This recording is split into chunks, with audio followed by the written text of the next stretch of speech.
Are you just starting out in wildlife photography, or are you still in the early stages of finding out what is up and what is down in wildlife photography? Then this video is definitely for you. Make sure you watch all the way to the end, as I'll share a bonus tip on how to get stunning photos when you don't have enough light.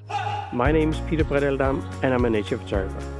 Follow along as I share my hard-earned lessons in landscape, wildlife and macro photography. When you begin wildlife photography, you'll soon find out that there's a huge learning curve when it comes to taking great photos of wildlife. Wildlife photography requires not only technical skills in terms of using the camera equipment, but also a deep understanding of the behavior and habits of the animals that you want to get a beautiful photo of.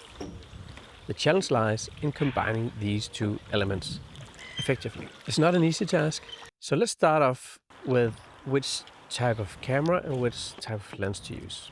So here's what I think you should focus on when you're first starting out. Try to invest more of your budget into getting a high quality lens rather than solely focusing on the camera.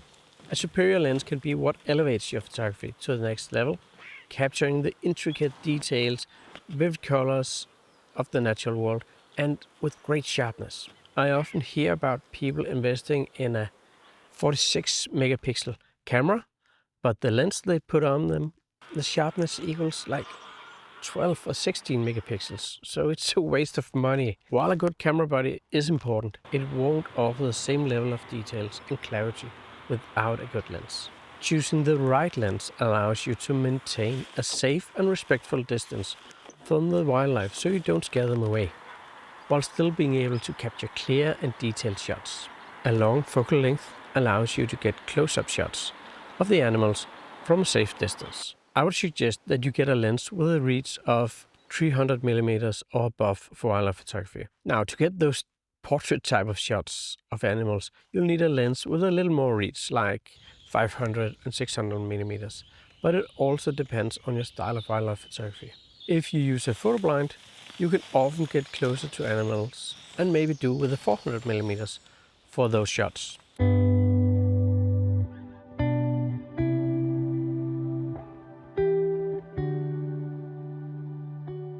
When it comes to choosing the right camera, I think there are 4 key features. First of all, a great autofocus system. Your images are heading straight to the trash can if the focus is in the wrong place. You'll find that some cameras can struggle to keep up with fast-moving subjects, or have problems with logging on to static subjects in low light conditions if the autofocus isn't good enough. But there's also another feature that's also crucial for ensuring that you don't miss that special opportunity. Often things happen very fast in wildlife photography, like the fraction of a second. If your camera is not up for it, you might get a shot just before or just after the special moment. So you should keep an eye out for the number of frames per second that the camera can capture. With a high frame rate and a great autofocus system, you'll be able to choose the sharpest image right where the action happens.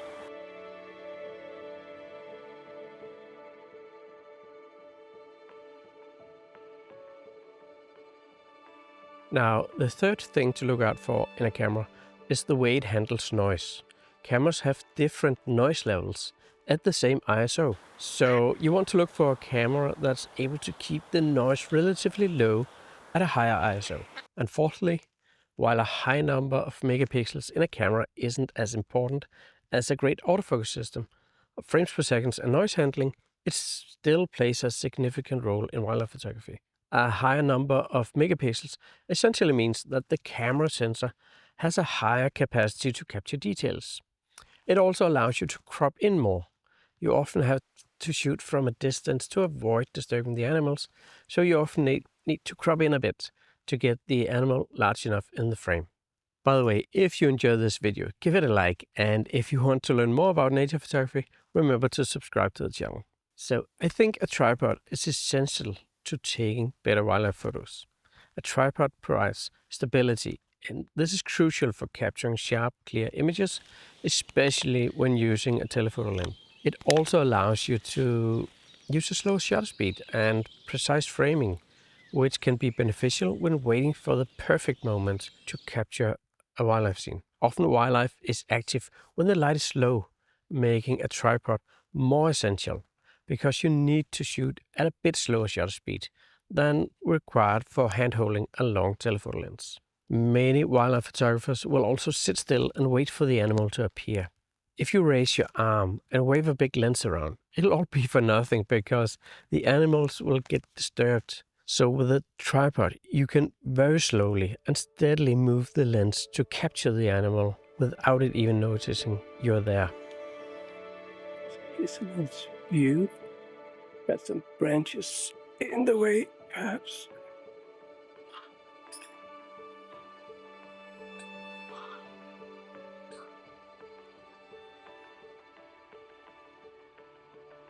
So let's move on to camera settings.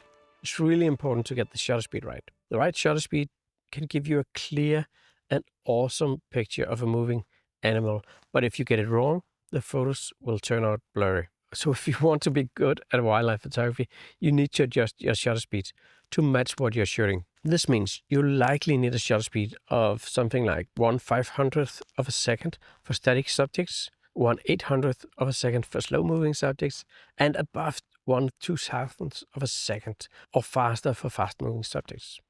I prefer to shoot in manual mode with auto ISO, so I get to choose the shutter speed and the aperture. Normally I just let the ISO fall where it may, as this is the least crucial in wildlife photography. Of course I prefer as low an ISO as possible, but I find that the aperture and the shutter speeds are much more important. For instance, I want to either keep the aperture wide open or set it to the lens's sweet spot, so I get the best possible sharpness I can. You can also shoot in shutter speed priority if it's easier to you, but I just find that it's much more simple to always use manual with auto ISO, no matter what type of subject I shoot. I would definitely avoid using any of the automatic modes. Now, since your subject will often move, it's crucial to use the continuous autofocus. That is AFC on an Nikon camera, Servo AF on a Canon, and Continuous AF on a Sony. They have similar names for the other brands. This is a set and forget setting. When it comes to the number of focus points, you might get confused with all the focus point modes there are. So let's simplify that. For static subjects, I suggest you use a single point focus because the subject isn't moving a lot. You can easily keep it over the eye and acquire focus and take the shot. For moving subjects, you will want to switch to either animal tracking if your camera has it, or to using multiple focus point like 9 or 21 focus points. If the animal moves away from the center focus points, one of the other will pick it up. However, there's much more to focus modes than that, but we'll save that for another time. Now, this next tip will help you save a ton of money that you can instead use on getting better gear. The sun's getting quite strong just behind me, so I'll just move to a place where there's a little more shadows. When you're just starting out in wildlife photography, try to put aside the dream of going to exotic places. It'll stop you from going out to capture the wildlife that is near where you live. Starting local can have several benefits. You're likely more familiar with the animals in your local area, their behavior, their habitats, and where to find them. So start with a local park or a local forest. This can lead to more compelling images. I find that a beautiful shot of a hare can easily beat a boring shot of a lion. You can also visit the same spots repeatedly, allowing you to understand the best times for photography and potentially capture different aspects of animal behavior over time. This simply gives you better shots. Seasonal changes can bring different species into view and offer a variety of subjects to photograph throughout the year. So find some great local hotspots with plenty of wildlife that you can come back to again and again. You often don't get the best shot the first time. To get the best shots, you should focus on shooting when the light is great. This can easily make or break a photo. When it comes to taking photos of wildlife, the most optimal time to do so is during what photographers often refer to as the golden hour. This is the time around sunrise and around sunset, where the light is softer and warmer. At this time, the natural lighting conditions can truly enhance the beauty and majesty of the wildlife subjects, adding depth and dimension to the images. So for best possible results, aim to capture your wildlife photos during these times of day. It will take some time getting used to getting up early, but when you do so, it is so rewarding. You'll also find that this is the time when most animals are active, making it much easier to find them. If you can't shoot during the golden hour, at least focus your efforts on a slightly overcast day. And because you're already focusing on shooting local wildlife, you get to choose the right time to go there, when the light is great.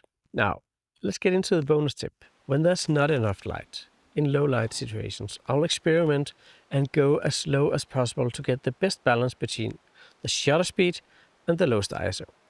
So I'll start with the optimal shutter speed and let the ISO fall wherever it may, ISO 12,000, I don't care. Then I'll gradually lower the shutter speed and take a burst of shots to see if I can get at least one or two with a low ISO that is still sharp. A low ISO will give you better image quality, so I'll see if I can push it even further with an even lower shutter speed. Like for non-moving subjects, you can sometimes get as low as 1/100th of a second or 1/50th of a second, or even lower, and still get a great sharp-looking shot. Of course, there's much more to becoming a better wildlife photographer, but these tips will get you started. If you want to learn more, take a look at this video up here. I guess I'll see you over there. Take care.